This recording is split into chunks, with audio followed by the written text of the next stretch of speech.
So in this last example, we're finding the derivative of sine x at x equals 0. So just so that we're all getting the same answers, make sure that your calculator is in radian mode. So if you're using the 84, go into the mode and make sure that it is in radians. So I'm in radians right now, but just go down and make sure that your calculator is here in radians.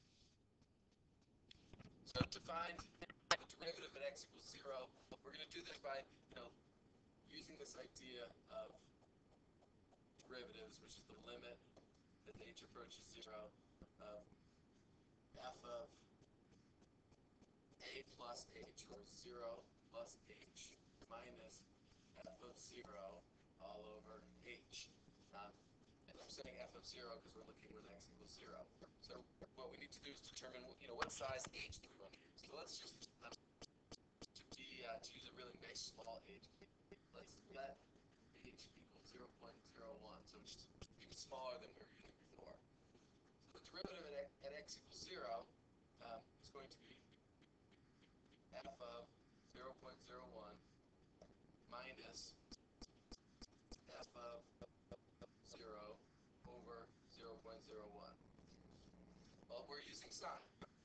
So this is really sine of 0.01 minus sine of 0 all over 0.01. Okay, well, we need to figure out what this value is. So let's use our calculator for that. We need to find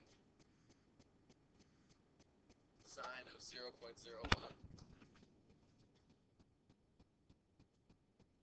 So sine of 0.01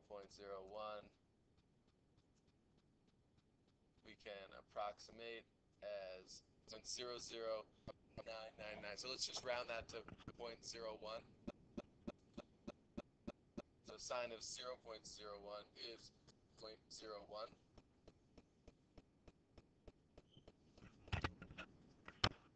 So this equals 0.01 minus sine of 0. Well, we know sine of 0 is 0. If you don't know that, that's okay, but review your trig unit circle over 0.01.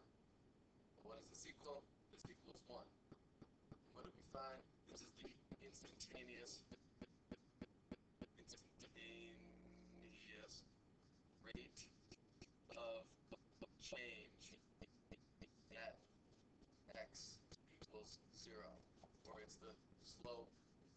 That's one way of thinking about it. The slope of the tangent line. So we just found the slope of the tangent line. So the equation for the tangent line. Well, we know that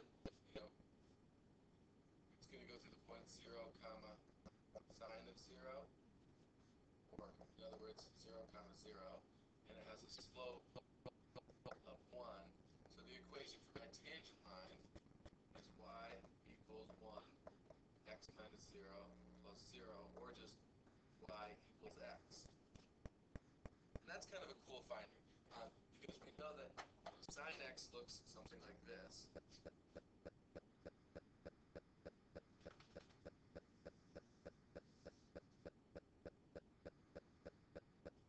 And this is the equation for y equals sine x.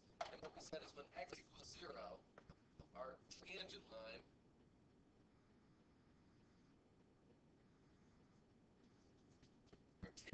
at x equals 0, our tangent line has the equation y equals x. And so, in other words, in this small blue area around x equals 0, sine x can be approximated as x. So if we can approximate this curve, we can approximate this curve here with this straight line there. That's the big idea that we're doing. We're taking a function, a curve, in this case sine x, and we're finding its derivative, or its slope at a point, its instantaneous rate of change. And once we find that, we can find an equation for the tangent line, which allows us to take a curve and model it as a line in a small given region.